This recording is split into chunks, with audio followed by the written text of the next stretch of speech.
the first thing I want to start on our guy Carnegie. What is due Sunday night? Our second reflection paper. I think everybody in here did a really great job with that, so I'm just looking for more.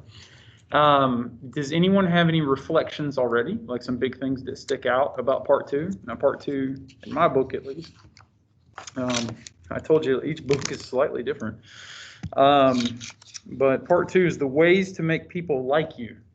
Why is it important that people like you if you're in sales? So they buy your stuff. It's just not that complicated, is it? It's I always call it getting runway, because if people don't like you, you better be a helicopter. You better be able to take off on your sale just like straight up and down. But generally, sales requires a process, which we're going to talk about today in today's chapter. Is preparing your dialogue. It's a process. You have to plan for a process. But if people don't like you, you're not going to be able to take off at all. Now, that said, you can do everything right, and there are people who are not going to like you, right? And that's okay. You just move on. Now, you hope they aren't your biggest client. That would be disappointing. But some of the things, do this, and you'll be welcome anywhere. Any thoughts on that? It's the first little subchapter of the part. Somebody's got some reading to do this weekend. Is that what this is? Okay. I don't want to spoil it for you. The value of a smile at Christmas. That's funny you put it Christmas. What's the value of a smile, period? It makes you look approachable, right? Because I'm smiling right now, but you can't tell it. I'm distanced, by the way. I turned the computer around, but it's an invasion of their privacy. But they're more than 6 feet away.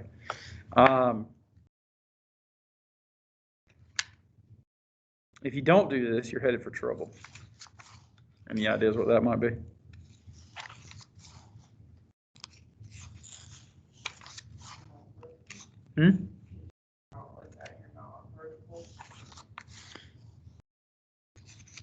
Maybe. It is right there with the smile, too. I think everything comes back. Well, everything we're in here, we're talking about sales. We're talking about relational sales. And what are the key things, Carnegie or not, that we've learned about relational sales? What makes relationships strong? Because they're just another relationship.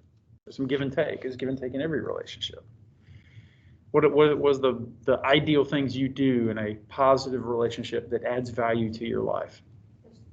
You trust. Okay, we've put that up on the board. What else? Selflessness. Put the other person first. Okay. You do what now? You look after one another. Yep. So if you had a client that if there's something they're doing that you recognize they could be doing better, could you approach them with it and be presenting value to them?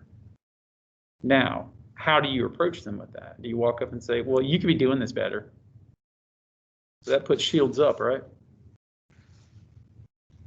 Could you plan your dialogue, so I'm headed towards the chapter here, in a way that wraps it in something a little more kind and a little more helpful? Have you ever had to give somebody criticism? Now, Carnegie talked early on about how to deliver criticism. Anybody remember? Yes. You remember what it said? I guess it was just basically like don't criticize, more or less like put it in a positive perspective. Yeah, you coach them. You coach them. And I try to do this. I probably don't do this as well on the freshman level. But with you guys, if I have like feedback that I think will help you, I was like, hey, Andy, you're great. You're going to be awesome. Here's one area you can shore up, and here's how you can shore it up. But again, you do that all-star, right? Same thing with you guys. I mean, it's how you plan and how you say things. It's something in my life that I've had to learn. I talk a lot, and I usually don't think about it before my lips start moving. Anybody ever been there? Put your foot in your mouth. Yep, been there. How do you interest people? What's everybody's favorite topic? Themselves. You want to be interesting to somebody? Be interested in somebody. Does that make sense? Be interesting to them. Be interesting to them. Or interested in them, and you will be interesting to them. Does that make sense? All right. How to make people like you instantly. Again, I'm sure everybody likes you when you talk about yourself. I have my skeptical face on. Okay. Nope, it's not about you. Can you see why I chose this book? It parallels what we're talking about in here in this book. This book is all about selling relationships. Okay. I never sold a product in my entire life. What did I sell? The relationship, and more importantly, a solution to a problem. How did I understand their problem? I asked and I listened. Then I chose what product, what aspect of my product or service that addressed that issue. We good? Okay, excellent. This week we are Chapter 5, Strategic Prospecting and Preparing a Sales Dialogue. Now, here's what I want you to hear, and here's what I don't want you to hear. What I want you to hear is relationships matter, okay? And that includes in sales. When I say things like preparing a sales dialogue, I don't want you to hear, and you're going to hear this from people if you get out there and they give you a sales glossy and a placard, as they called it. I don't want you to hear, go in there and sell this way no matter what. I'm here to tell you, I work with some big companies, and they did a canned, now they had to have us make sales pitches, right? And you guys are going to make sales pitches in here. I had to know the features of my product and do a canned sales pitch. But is that what works out there? What are some factors I have to consider thinking back over this course? What are some factors that I have to consider? The types of people you're selling to. And what types of people? We had expressives, amiables, drivers, and analytics, did we not? Okay. And my approach with each would be different. And no, I still haven't figured out which one my wife is. I think she might be a bullseye. She's a little bit of everything. We talked a lot last week about prospecting is picking the right people. And then when you pick them, kind of sorting through who are the ones you need to spend more time with and who are the ones you need to spend less. Now, don't read that as a license to not call on the people you don't like. That's not an option. You're going to have to. After every call, you should what? Take notes, do a post-morbid, right? All right. What happened to that call now that it's dead and gone? All right. Do an autopsy of it. What went well? What did not go well? What I think might work better next time. And then before I go in the next time, I'm already preparing my sales dialogue based on the notes from the previous time. Now, what's the toughest one to go into? The first one, the cold call, because you don't know. That's the one where you got to be on your toes and figuring out what type of personality they are. But the beautiful thing is everyone feels this pressure to say a lot. Should you be saying a lot, especially early on? Remember, we have that funnel that's wide open. You should ask what type of questions? Open-ended, and what kind of style? Remember we talked about this last week? Or actually, it was the week before last. Adapt. All right, and we're going to go back into that again today as well, okay? All of this stuff builds on one another, and we have to make sure we're putting in the time and the effort, because the temptation is, this is an easy course, it's going to be fun, but if you're not building the skill set right now, in a pandemic situation, normally I'd have you do this in front of the class, in front of everyone. You guys are getting off a little easier this time. Number one, you're not having to do the ride-alongs with the sales professional, which we'll be doing in the future, hopefully soon. And number two, your sales pitches are going to be to YouTube. But I got to tell you, I got called to do a couple promos for like some new degrees and new courses and stuff we're doing here. There's nothing harder than an empty room and a camera blinking at you. Do you have to prepare for that? Holy smokes, I psyched myself out. We had to do like 3 different shots. And even then, I don't feel like myself. All right, I was this close to popping an Ativan and calling it a day. Okay. So what we're doing here is strategic prospecting, preparing a sales call. So you've prospect like what we talked about last week. You're going to go in with the type of questions we talked about the week before that. And then 2 weeks before that, we talked about everything being relational. Just keep that in mind. It is okay to be you. Do you understand? It's not okay to be what you think you should be. Does that make sense? Okay. God only made one you. True? So why would you try to be somebody else? And that's true in sales too. Just go in. And here's the beautiful thing. It's not even about you. Does that take a little bit of pressure off? Now, I'm sitting here thinking about the sales thing. Maybe we should meet live. Because how are you supposed to ask a question to a blinking camera? Oh, see? I'm revising the course as we go. These things are going to be face-to-face with me now, and we can record them. You'll have to set up an appointment with me. Or would you prefer to do it set up with each other? I'm asking you. First time I taught this course. Would you like you two rather pair up and sell to each other, or would you rather have it me? Think me? I think it's just more like intimidating having somebody else like, because you're trying to be better. Like how you said you don't want to be like yourself or not. Yeah, you're trying to be a polished version. Yeah. I mean, you're trying to be honestly, and Rebecca, we have you to thank for this. The final exam is you selling yourself. So maybe we do need to set up a two-way conversation there because it's hard to be relational with a blinking light. I just realized that. See, college can adjust on the fly. So we'll figure that out as we get there. We can set up a time. It only takes like 10 minutes, right? I can record it, give you some critique, send it back to you, and you're like, oh, I hate how I look on the camera, whatever, whatever. Okay. Roro, you said something. That word you said, what are relationships about? You said trust. Well, guess what? Trust-based selling process is what we're going to talk about today. I'm in figure 6-1 in your hymnal. Okay. It's going to look a little bit like this, hopefully on the board. Everyone knows my art is not to a Yurkovic type level, so it's probably going to be, you know what, on camera now I didn't think about this. You have to watch me try to get out of this desk after I did leg day. So let's just set the book over here and try not to fall. Okay. All right. So trust-based, listening, asking the right questions, shutting the heck up, man.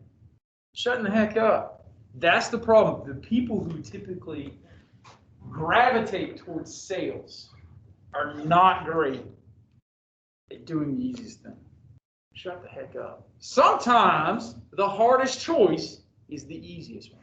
Is it easy just to be quiet? Do you guys suffer like I do? I struggle being quiet. I haven't had this frank conversation with my mom, but I probably should. How tough was I as a kid? Because I'm sure I never shut up. All right. But as a salesperson, what do you have to learn how to do? Shut up. Be quiet. Ask a question and listen. Sometimes you have to let an overgrown parrot bite your shoulder. Okay? If this is the first one of these you're watching, you need to go back and watch some other ones.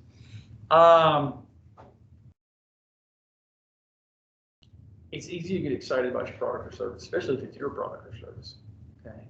But what you need to know is it's not about you. To be interesting to someone else, you have to be interested in someone else. Okay? That's a big part of part 2 of Carnegie. To be interesting to someone else, you have to be interested in someone else. Okay? So if I'm trying to get you interested in my product, if I'm trying to get you interested in hiring me for a position, okay? I have to learn more about you to make you feel important. And people who make other people feel important become more important. All right? Yes, ma'am. What about whenever you're going into a type of just cold situation, and you know how in econ, I think it was micro, we talked about game theory? Yep. Could you implement some of that into it? Ooh, yeah. I mean, game theory is all about manipulating incentives. And so if you can provide early on, I mean, that's pretty tough to do in a first call. That's aggressive. I like it.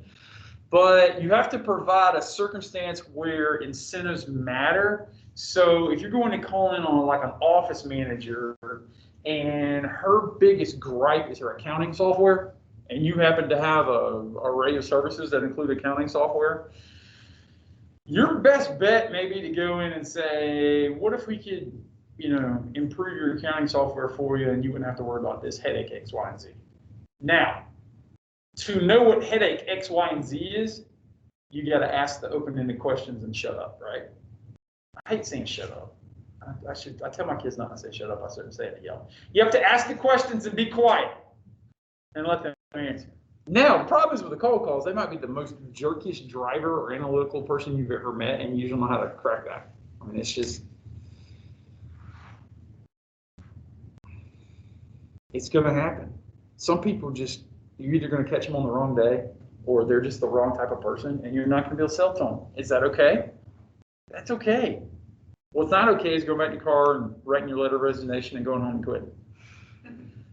You're going to be tempted to do that as well. Hell, I love my job. I'm still tempted to do that at times. I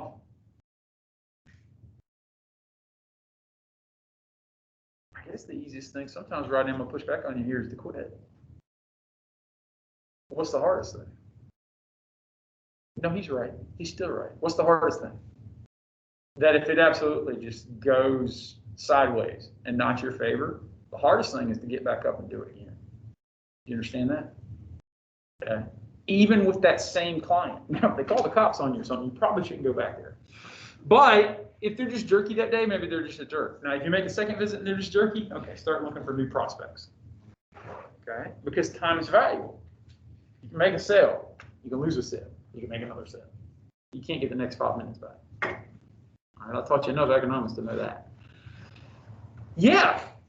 Can you use game theory like the prisoner's dilemma to incentivize people to behave in a certain way? Absolutely. We talked about what Bonnie and Clyde, and we took two lovebirds and gave them the proper incentive to confess on each other and convicted them both. Yes? Absolutely.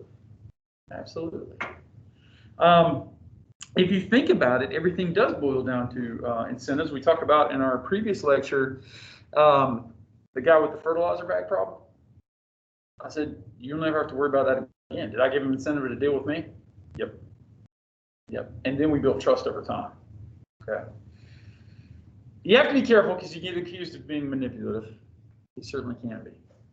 All right. So you are being manipulative. You're just doing it in a way that helps someone. Can you manipulate a situation by helping people? Then is that wrong? Now, if you come across as manipulative, you don't want to do that. That is the preparation part. Like, okay, this person's an amiable person. They're really nice, but it also means they're pretty non-committal. Okay. I was always tempted in those situations when I was a pharmaceutical rep, my amiable doctors, to try to push hard for commitment. All right. Now, there's two trains of thoughts there. If you push really hard, you can be seen as pushy, yes? However, an amiable person doesn't want to disappoint you. If they give you their commitment, do they feel pressure to honor it? But it's a delicate balance. And no two people I ever sold anything to were exactly alike at all. That's why you have to get interested in them. And they start telling you more about what they're about and their priorities. And you can use that information to then create conditions where they have the incentive to buy from you. Does that answer your question? Sort of, kind of, right? Here's the thing. There's nothing I can do in this entire class that's going to guarantee you success. Except for maybe one thing. Be persistent. Be persistent. Even when you're on top of your game, when you're on top, Santa Fe Aventis, I sold Nasacort. I was killing it. Okay. In terms of Southeast, I got like a little quarterly award. I'm like, look at me. All right. Right about then, I'll roll out, think I'm slick, go in there and stop listening. Like that blade of grass going out the side of the lawnmower. It's just gone. Okay. Anytime you lose focus on putting your client first and being interested in yourself by being interested in them, you're about to get your butt kicked. But the beautiful thing is if I was persistent, I get back up there, I learn from that, and I get better. It's going to happen in job interviews, folks. You're not going to get every one of them. And you know what? Sometimes that's a blessing. Doesn't matter. Question. So if you have, like, if you're dealing with a difficult client, like this is like your first phone call with them, do you still continue to persist that relationship in case like something comes? Yeah, so most times you don't have a choice. Okay. So if you have a limited geography, and let's say you have 50 people to call on, well, every week you can call on 50 people. You don't have to call on them. Because if you get, the temptation is just to float them down the river. I kind of had a rule of 3, and I'm not saying it should be a rule of 30. I don't know. Different people feel different ways, but I had a rule of 3. If I went in and got absolutely smoked 3 times, I was done with it. I mean, absolutely smoked. No conversation, no eye contact, no prospects whatsoever. Get out. Now that's probably the economist in me saying I can't waste my time there anymore. It's so different. It's so different because I mean, if you're a florist, if you're a pharmaceutical rep, if you're selling a car, if you're doing whatever, I mean, it's just you don't. It's so situational. It's ridiculous. And it would be absurd for me to stand there and say, hey, I know exactly what a florist should do. I know exactly what, somebody I haven't done, some kind of job or something.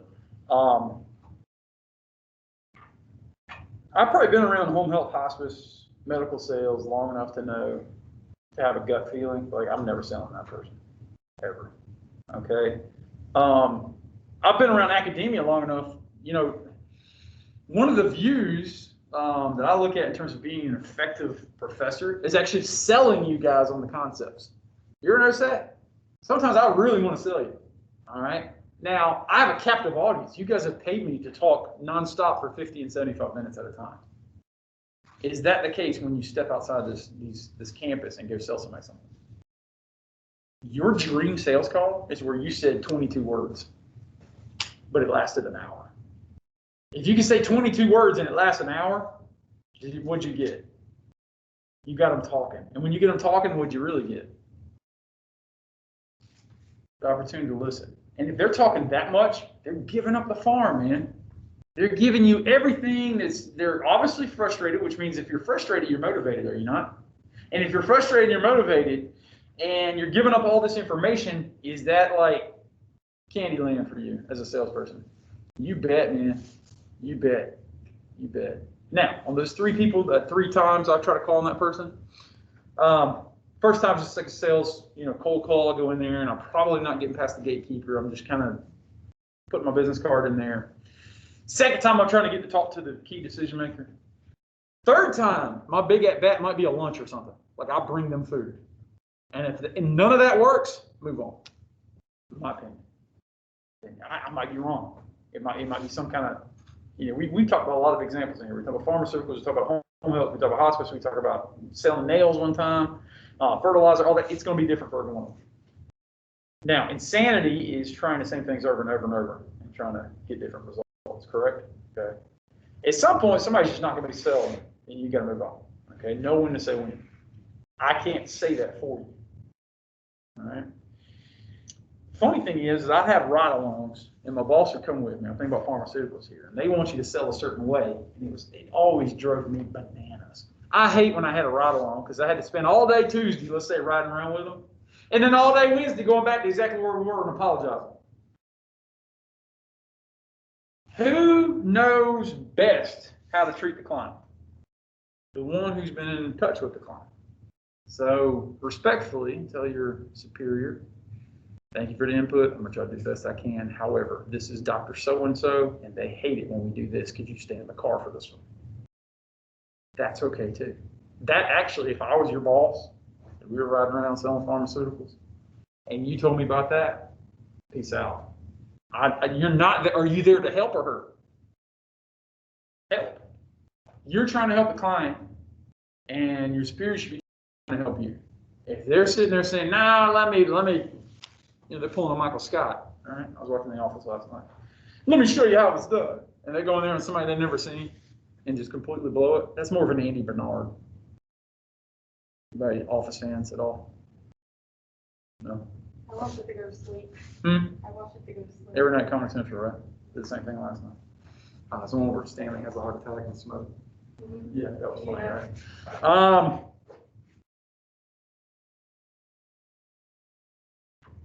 You know what probably, besides being persistent, you know what probably helped me most in my sales career? And this isn't in the textbook.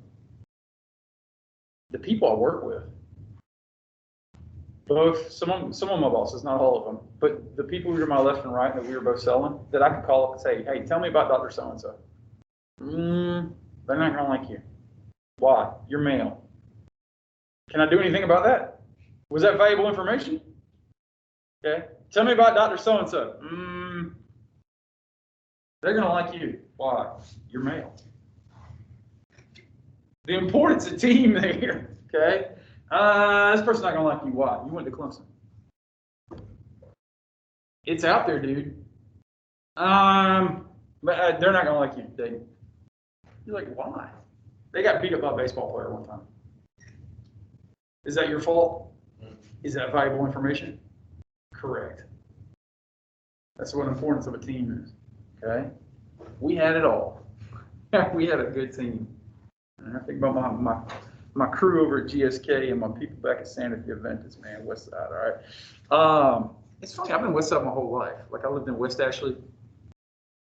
I lived in West Lexington County. And I'm on the west side of Spartanburg. Okay, West Side for life, yes. Did I prepare for that, though? Like, we had people who were chauvinists. But at the same time, they wouldn't let dudes call on them. Why? Because they want to be chauvinist to women. Is that real? Yeah. Should you put up with it? No. Okay. Speaking ladies, y'all. At the same time, though, sometimes you get to put bread on the table. All right. Are you going to always like who you're selling to? Negative. It was 50-50 on me at least. All right. There's some really great people and some really terrible people. Okay. Do I gain anything telling them they're terrible? Negative. Best way to tell somebody who's terrible is just walk away. All right. Let me get on this figure here. Figure 6-1. Okay. Goodness gracious. What was your worst sale that you recall? The worst or the worst? The worst, either by the client or by me. Like, did I blow it or did they? Oh, by the client. Probably, no, not probably.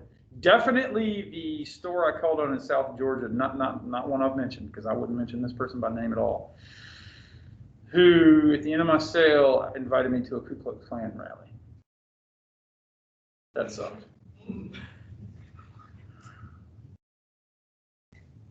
That was not. No. Hang up. I was there. No, I mean, I wasn't at the rally, but I was at the place. Like, they're like, hey, So what did you? they seem like you know, I mean, literally, you seem like a good white boy. What did you do in that situation? I just never called them again. Okay. Lucky for me, they weren't like a key.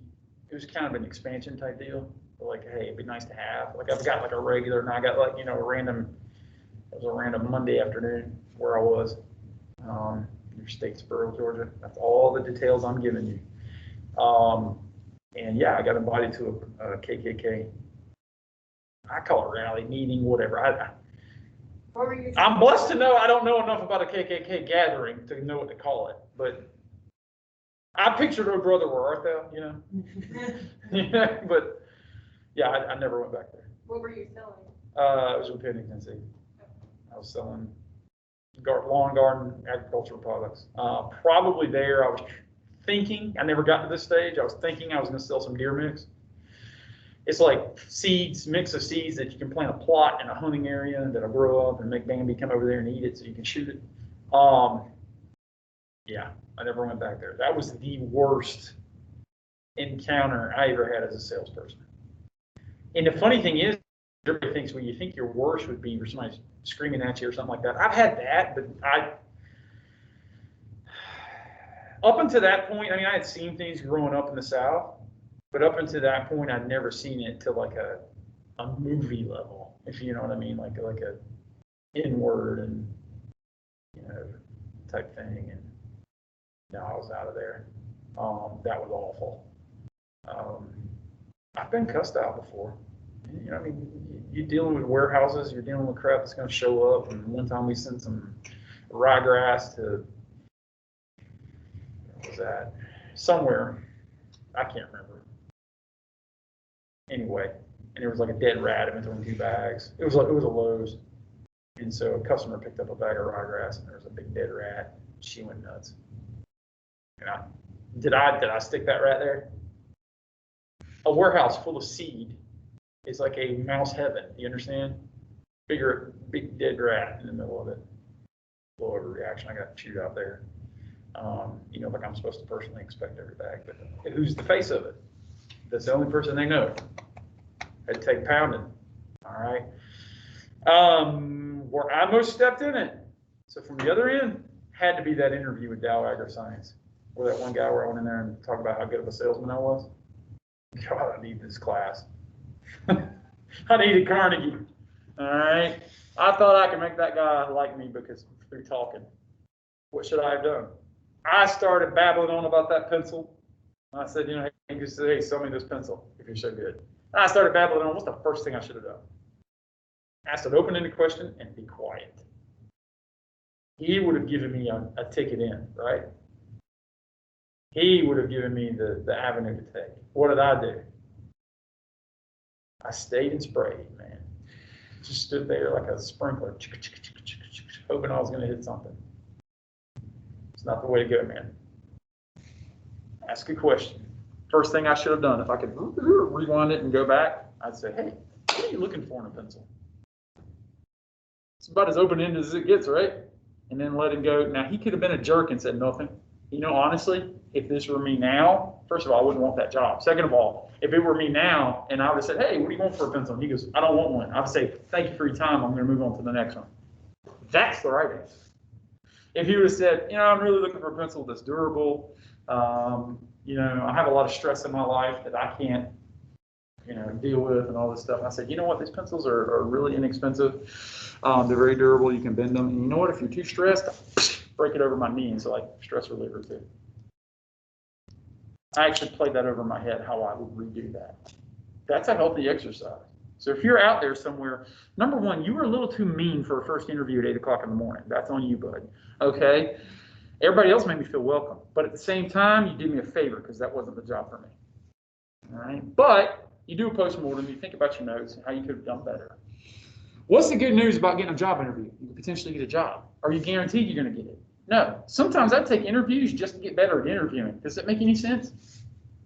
Because if I interview for something I don't really want, but it gives me a good at-bat, do I improve? You bet. You bet. Now, if I don't do this, I'm not going to get after it. All right? Let's talk about the trust-based selling process, a need satisfaction consultative model. A need satisfaction, whose needs, yours or theirs? Theirs.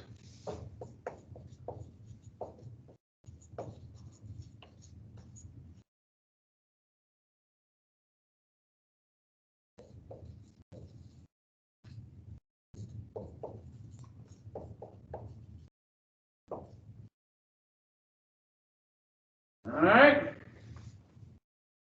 Also tend to draw supply and demand right now.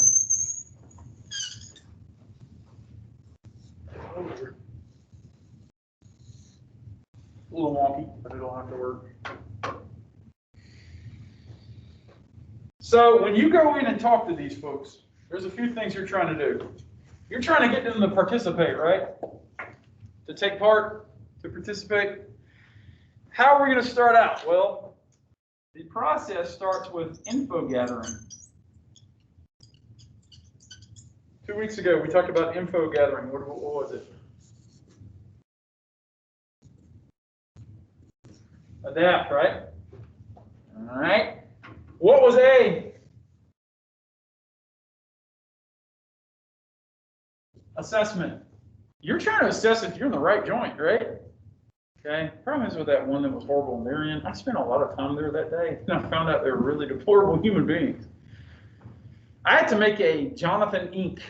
decision there. You understand? Like Jonathan Incorporated. Does Jonathan Incorporated want to be in business with that person? Man, this was a situation where I really could have used the sale, but I had to make a decision, did I not? Anybody in business ethics right now? Okay, you're going to make decisions like that too, okay? If I robbed a bank, I could get a lot of money all of a sudden, couldn't I? Is it right to rob a bank? Okay, well, if I don't get away with it, I'm going to get a roommate named Bubba, right? Yeah, it's been a while since y'all heard this one.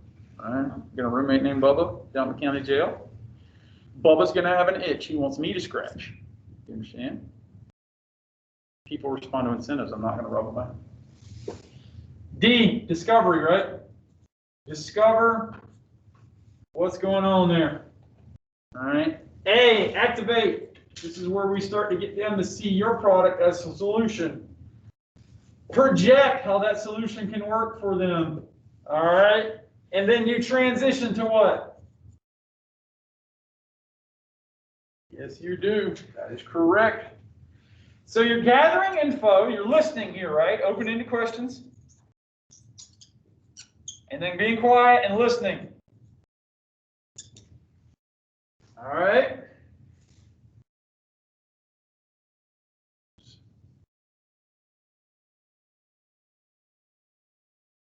And it's all downhill from there. All right. This is called need development. Through asking open-ended questions and listening. You're gathering info. All right. Once you've gathered that info, you start to make a presentation. Where do you start to make a presentation? Is when you start to activate and project how your product or service can help them. Okay. So if we've kind of got that going on, all right. Kind of got that going on. Then, is everything going to, are they just going to roll over for you? Did my guy down in Rincon, Georgia, who's not the guy I was talking about before, this different dude, with the fertilizer thing, I started to project how you could deal with a busted back, right? We talked about that in previous lectures. Okay, I started projecting how my good or service could answer that problem. We had just met. What was missing there? You're going to handle resistance. You're going to have handling resistance.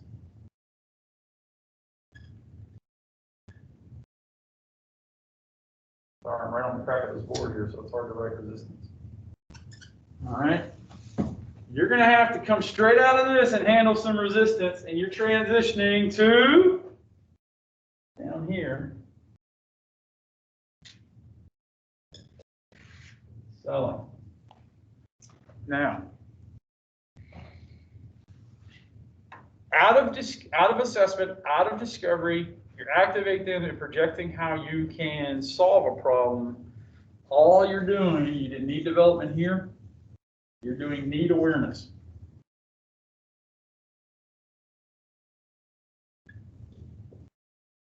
Not just you being aware of what their needs are, but making sure that they understand your needs, or their needs rather.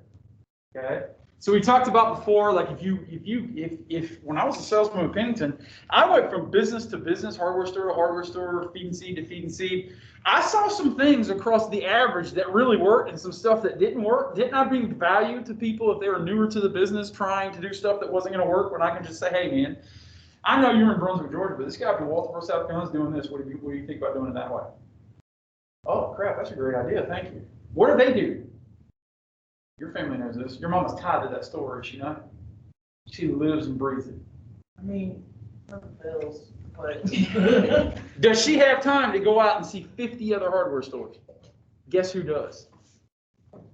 Hi, Lieutenant Diane. Okay. Can I start bringing some best practices?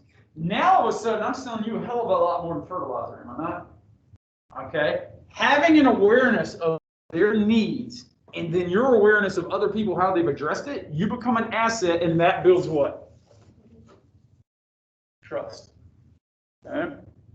So on down the line we go here. I don't know why they made it downhill. I guess is downhill's like a good thing, not like downhill in terms of, boy, that conversation went downhill.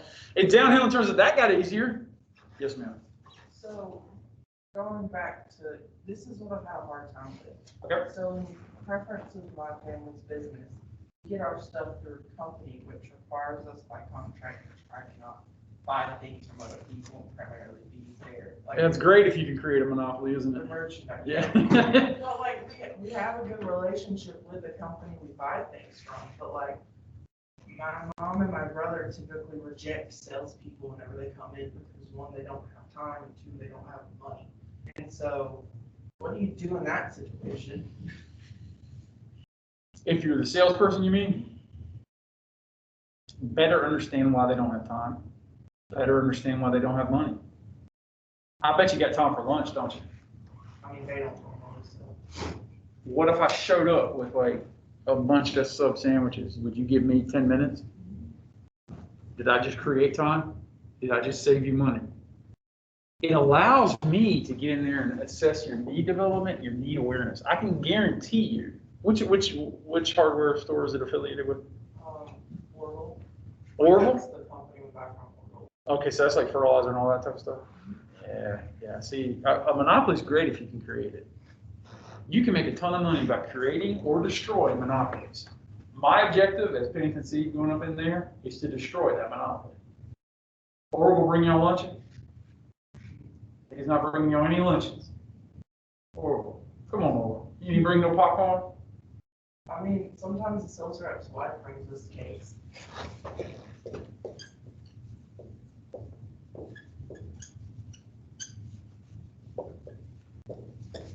Find a way to create value. Sometimes the sales rep wife's bringing cakes. There have been so many deals made because the sales rep's wife or husband or whatever brought something nice. Create value. You're saying, man, if I go to Jersey Mike's or wherever and I get a mess of subs and say you get, I don't know how many people you got, or let's say it's a dozen people there. Okay, Frank, is that too many? Let's say a dozen people there. I could spend easily $160 at Jersey Mike's getting enough food for a dozen people. However, if I spend $160 and I consider it an investment and it either A, gets me in the door there, or B, tells me I'll never get in the door there, I should thank you either way. Because if I get in the door, now I'm going to sell to you. If I can't get in the door, now I'll stop wasting my time on you. Plus, what's a better market? One with no competitors or one with plenty of competitors? No. I mean, from your parents' perspective, from your mom. I'm not sure. No. All right, go back. You want Westgate Mall or you want the mall over in Greenville? Haywood Mall. Why do you want Haywood Mall? I just have to teach you econ real quick. Okay? Westgate Mall is not very competitive. You don't really have a lot of competition, which means there's not a lot of offering.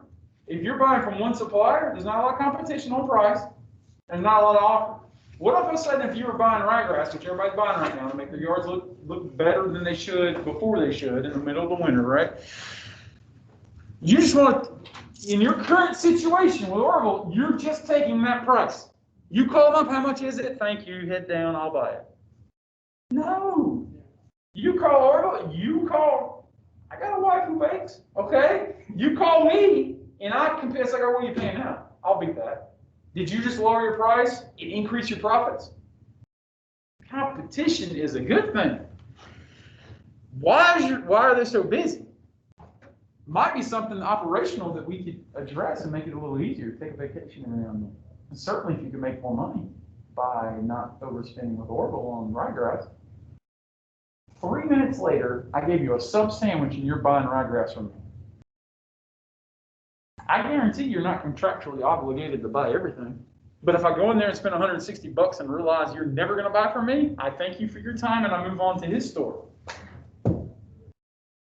Create value.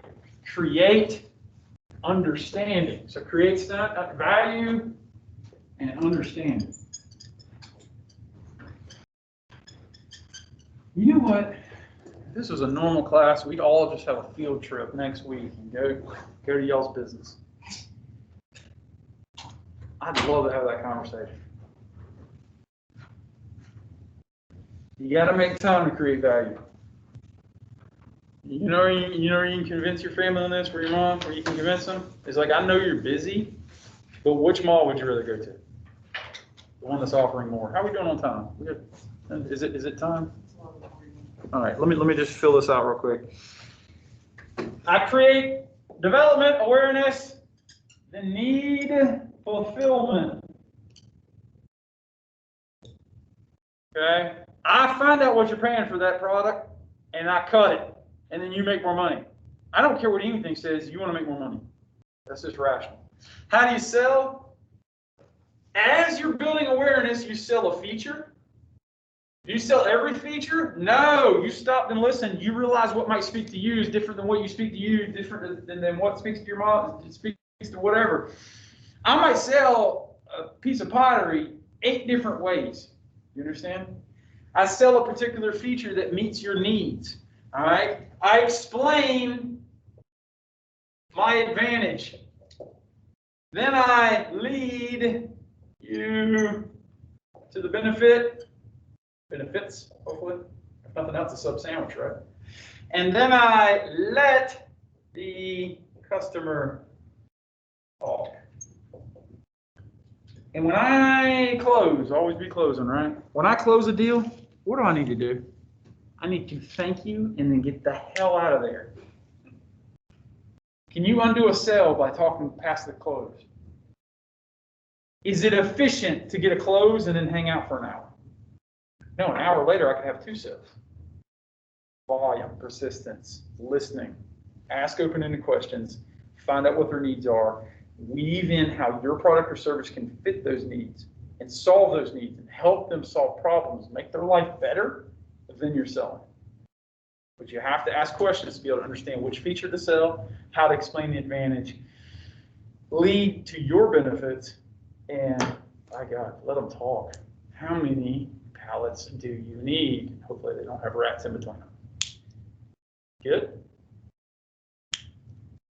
Awesome. Thank you. Sorry I kept you an couple extra minutes. Just remember how to win friends and influence people. Reflection paper 2 due Sunday night. And Brightspace is where it's submitted. It has a reminder in MindTap, Brightspace, and then my Keep You Honest quiz on the reading, which judging by the scores, they're not very hard. Unless you're not doing the reading.